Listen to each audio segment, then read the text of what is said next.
السلام علیکم بچوں، آج ہم فانی بدایونی کے حالات زندگی پر روشنی ڈالتے ہوئے آپ سے مخاطب ہیں۔ فانی بدایونی کا اصلی نام شوکت علی خان تھا۔ پہلے شوکت اور بعد میں فانی تخلص اختیار کیا۔ فانی کا اصلی نام شوکت علی خان تھا، پہلے انہوں نے اپنا تخلص استعمال کیا تھا شوکت، اور بعد میں فانی اختیار کیا۔ فانی 13 ستمبر 1879 کو قصبہ اسلام نگر ضلع بدایون میں پیدا ہوئے۔ ان کے والد کا نام محمد شجاعت علی خان تھا، جو انسپکٹر پولیس تھے۔ فانی نے دستور زمانہ، یعنی دستور زمانہ کا مطلب ہو گیا زمانے کے رواج کے مطابق، ابتدائی تعلیم مکتب میں حاصل کی۔ اس زمانے میں مکتب میں ابتدائی تعلیم حاصل کی جاتی تھی، سکول نہیں ہوتے تھے، تو انہوں نے بھی مکتب میں ابتدائی تعلیم حاصل کی۔ 1897 میں انٹرنس کا امتحان پاس کیا۔ 1901 میں بریلی کالج بریلی سے BA پاس کرنے کے بعد ملازمت اختیار کی۔ کچھ عرصے یعنی کچھ مدت تک مدرس رہے۔ مدرس کا مطلب ہو گیا استاد، درس دینے والا۔ بعد میں ڈپٹی انسپکٹر مدارس ہو گئے، پھر بعد میں ڈپٹی انسپکٹر بن گئے، سکولوں کے ڈپٹی انسپکٹر بن گئے۔ لیکن جلد ہی ملازمت ترک کر کے قانون کی تعلیم حاصل کرنے کے لیے MAO کالج موجودہ مسلم یونیورسٹی علی گڑھ میں داخل ہو گئے۔ یعنی کچھ عرصہ انہوں نے ملازمت کی، اس کے بعد ان کو ملازمت چھوڑنی پڑی، ملازمت کا یہ سلسلہ ترک کرنا پڑا، اور قانون کی تعلیم کرنے لگے۔ قانون کی تعلیم حاصل کرنے کے لیے MAO کالج، جس کو آج ہم موجودہ مسلم یونیورسٹی علی گڑھ کہتے ہیں، اس میں مسلم علی گڑھ یونیورسٹی میں داخل ہو گئے۔ یہاں سے 1908 میں LLB کی ڈگری حاصل کی، یعنی قانون کی ڈگری LLB کی ڈگری حاصل کی۔ اس کے بعد لکھنؤ، آگرہ، اٹاوا، بریلی اور بدایون میں وکالت کی، یعنی ان جگہوں پر اس کے بعد وکالت کرنے لگے، لکھنؤ میں، آگرہ میں، اٹاوا، بریلی اور بدایون میں۔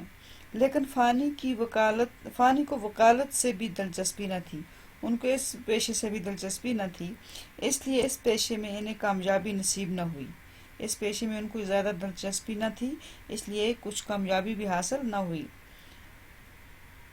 1932 میں مہاراجہ کرشن پرساد شاد کی دعوت پر دربار سے وابستہ رہنے کے ساتھ ساتھ وہ حیدرآباد کے ماسٹر ہو گئے۔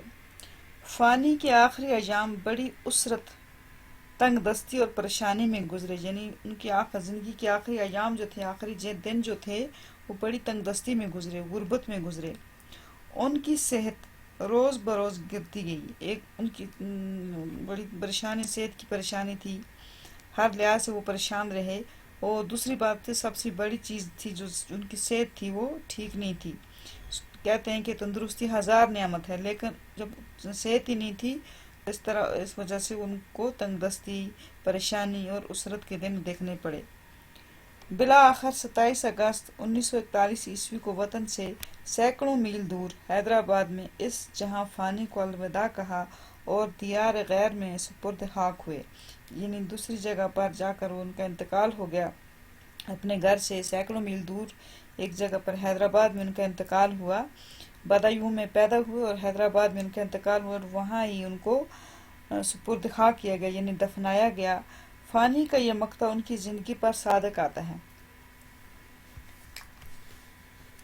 فانی کو شاعری کا شوق بچپن ہی سے تھا، بچپن سے فانی اس کے شوقین تھے، شاعری کرنے کے شوقین تھے۔ پہلی غزل 1890 میں، یعنی 11 سال کی عمر میں کہی، یعنی ابھی وہ 11 سال کے ہی تھے، انہوں نے ایک غزل کہی جو 1890 میں کہی تھی۔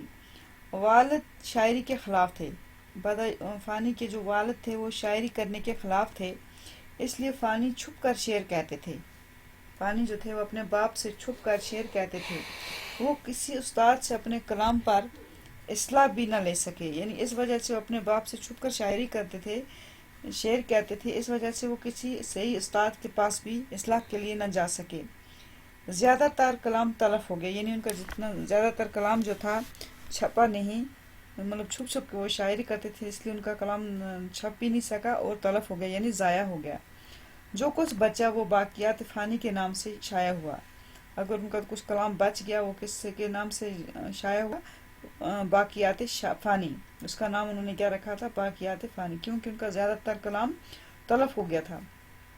بعد میں ایک اور مجموعہ عرفانیات فانی کے نام سے منظر عام پر آیا، یعنی اس کے بعد ایک اور ان کا ایک مجموعہ، غزلوں کا مجموعہ، جس کا نام انہوں نے کیا رکھا تھا؟ عرفانیات فانی۔ فانی کا شمار اردو کے ممتاز غزل گو شعراء میں ہوتا ہے۔ فانی اردو کے ممتاز گو شعراء میں شمار کیے جاتے ہیں۔ ان کی شاعری میں اعلیٰ درجے کی فنکاری پائی جاتی ہے۔ حساس کی شدت، خیال کی گہرائی اور درد انگیزی ان کے اشعار کی نمایاں خصوصیات ہیں۔ فانی نے حسن و عشق کو بھی موضوع بنایا اور تصوف و معرفت کے مضامین بھی نظم کیے، یعنی فانی نے اپنی غزلوں میں حسن و عشق کو بھی موضوع بنایا ہے، حسن و عشق پر بھی انہوں نے غزلیں کہی ہیں، اور فلسفہ پر بھی اور معرفت پر بھی انہوں نے نظمیں کہی ہیں۔ لیکن ان کا اصل موضوع غم حیات ہے، یعنی ان کی شاعری کا اصلی موضوع کیا تھا؟ غم حیات، یعنی زندگی کا غم۔ ان کے اشعار کی عام فضا رنج و علم، یاس و حرمہ اور ناکامی و نامرادی سے عبارت ہے۔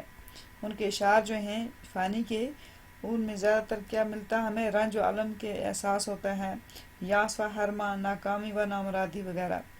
موت ان کے یہاں ایک محبوب کی حیثیت رکھتی ہے، وہ اسے اپنی زندگی کے سارے دکھوں کا علاج سمجھتے تھے، یعنی موت ان کو بہت زیادہ پیاری تھی، وہ اپنی زندگی کے سارے دکھوں کا علاج موت سے کروانا چاہتے تھے، کہتے تھے کہ موت ہی ان سب دکھوں کا علاج کیا ہے؟ موت، یعنی ان دکھوں سے انسان تب چھٹکارا پائے گا جب اسے موت ملے گی۔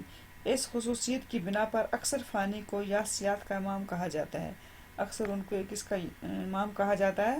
یاسیات، دکھ اور حرم، اس کے دکھ اور درد کا، رنج و علم کا امام کہا جاتا ہے۔